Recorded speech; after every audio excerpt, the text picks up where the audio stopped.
Hello friends, welcome back to our channel Trademark Quick Fix. This is CS Rashi Kachhatwal और आज हम discuss करने वाले हैं ट्रेडमार्क रजिस्ट्रेशन प्रोसेस पर।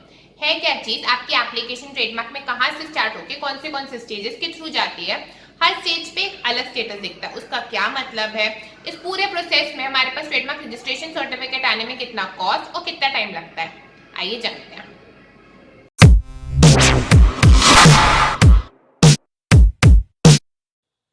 सो ट्रेडमार्क रजिस्टर कराने का फर्स्ट स्टेप है टीएमए फॉर्म में अप्लाई करना ट्रेडमार्क।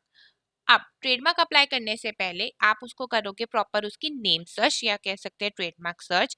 और जब आप नेम सर्च करो तो आप देखोगे कि आपका ट्रेडमार्क यूनिक है, वो किसी से मिलता जुलता नहीं है। तब आप करोगे अपना ट्रेडमार्क फाइनलाइज और तभी आप कर सकते हो ट्रेडमार्क अप्लाई। अगर आपको हमसे कोई असिस्टेंस चाहिए, गाइडेंस चाहिए, name search, trademark search, unique search, तो आप हमें मेल कर सकते हो trademarkquickfix@gmail.com। और कॉन्टैक्ट अगर वीडियोस पे लगे तो लाइक जरूर करेगा and subscribe to our channel Trademark Quick Fix. एक बार आप टीएमएम में अप्लाई कर देते हो, नेक्स्ट स्टेज में आपकी एप्लीकेशन जाएगी जहां पे वो एग्जामिन होगी बाय द ट्रेडमार्क रजिस्ट्रार। अब ये अराउंड 30 डेज का ऑन एन एवरेज टाइम लेता है जैसे आप एप्लीकेशन फाइल करते हो, ये चेक करने के लिए बाय द एग्जामिनर कि आपका ट्रेडमार्क जो है वो यूनिक है कि नहीं, कोई एप्लीकेशन में कोई कमी है तो नहीं। अब आपने जो फर्स्ट स्टेज था उसमें अच्छे से अगर यूनिक नेम रखा होगा, किसी से मिलता जुलता नहीं रखा होगा, डिस्क्रिप्टिव नेचर का नहीं रखा होगा, इन्वेंटेड वर्ड रखा होगा, तो वहां पे आप नेक्स्ट स्टेज देखोगे अपना एग्जामिनेशन के बाद एक्सेप्टेड। नहीं तो आपका नेक्स्ट स्टेज हो सकता है ऑब्जेक्टेड। अब ऑब्जेक्टेड कब होता है?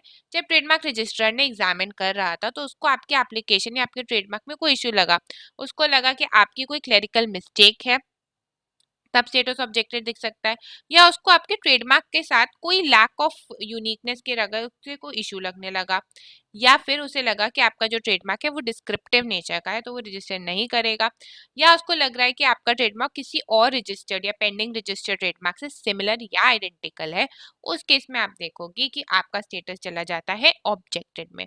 अब ऑब्जेक्टेड स्टेज में अगर आपकी एप्लीकेशन है तो आपको 30 days from the date of the issuance of examination report well drafted reply देना होता है।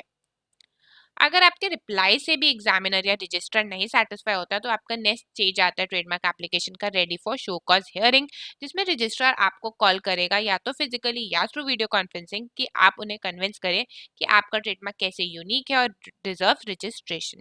इस स्टेज पे अगर आप सेटिस्फाई कर देते हो कि आपका ट्रेडमार्क रजिस्टर होना चाहिए, should not be objected, so the next stage will be advertised.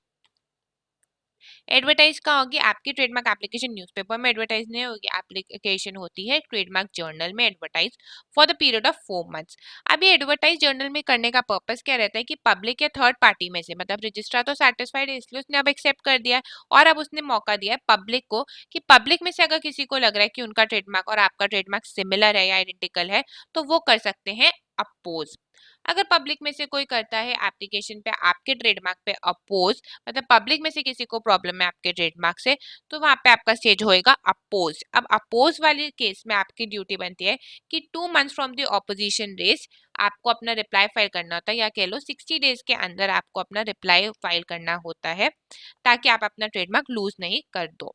The fees in case अगर ऑपोजिशन आती है तो आपको 2700 रुपीज की फीस देनी पड़ती है फाइलिंग द रिप्लाई। अगर आपने एक बार ये ऑपोजिशन वाला स्टेज भी क्लियर कर लिया तो उसके बाद नेक्स्ट स्टेज होता है the most awaited stage, registered. अब हमें समझ में आया कि हमें ट्रेडमार्क अप्लाई करने से लेके स्टेज 6 रजिस्टर्ड तक में पहुंचने के दो रूट्स हैं। एक रूट है जबकि मैंने अपना प्रॉपर नेम सर्च करा, मैंने नेम सर्च में कोई कमी नहीं रखी, ट्रेडमार्क एक यूनिक रखा, और ट्रेडमार्क यूनिक होने के बाद वो एग्जामिन होता है, एग्जामिन होने के बाद वहां पे मेरे को एक्सेप्टेड और एडवर्टाइज और रजिस्टर्ड।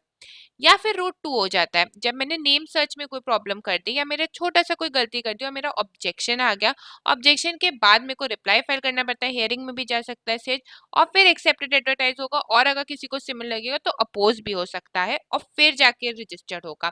ये रूट थोड़ा लंबा है। रूट 1 जो है ये अराउंड लेता है 6 to 9 मंथ्स ऑफ टाइम, अगर मैं एक अच्छा यूनिक ट्रेडमार्क रखती हूँ, मैं कोई गलती नहीं करती हूँ। रूट 2 है ये थोड़ा टाइम ले लेता है, ये 2 से 3 साल तक खिंच जाता है अगर एक बार ऑब्जेक्शन आ जाता है। तो स्टेज आप कोशिश करिए कि आप नाम ही इतना अच्छा रखिए, इतना यूनिक रखिए, ट्रेडमार्क इतना स्पेसिफिक रखिए कि आपके रूट 1 में ही एप्लीकेशन रजिस्टर हो जाए। अब टोटल टाइम वही मैंने बताया 6 to 12 मंथ्स लगता है अगर ऑब्जेक्शन और अपोजिशन ना है, और अगर ऑब्जेक्शन और अपोजिशन में फंस गए तो 1.5 से 3 साल लग सकते हैं।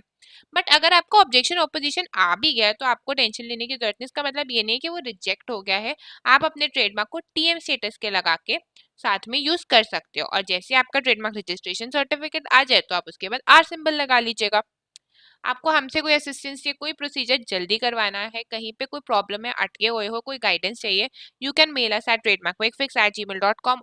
वीडियोस पे लगे तो लाइक जरूर करेगा and subscribe to our channel Trademark Quick Fix. Comment section में बताइए आपकी कोई और क्वेरी है तो we will make videos on that. Thank you.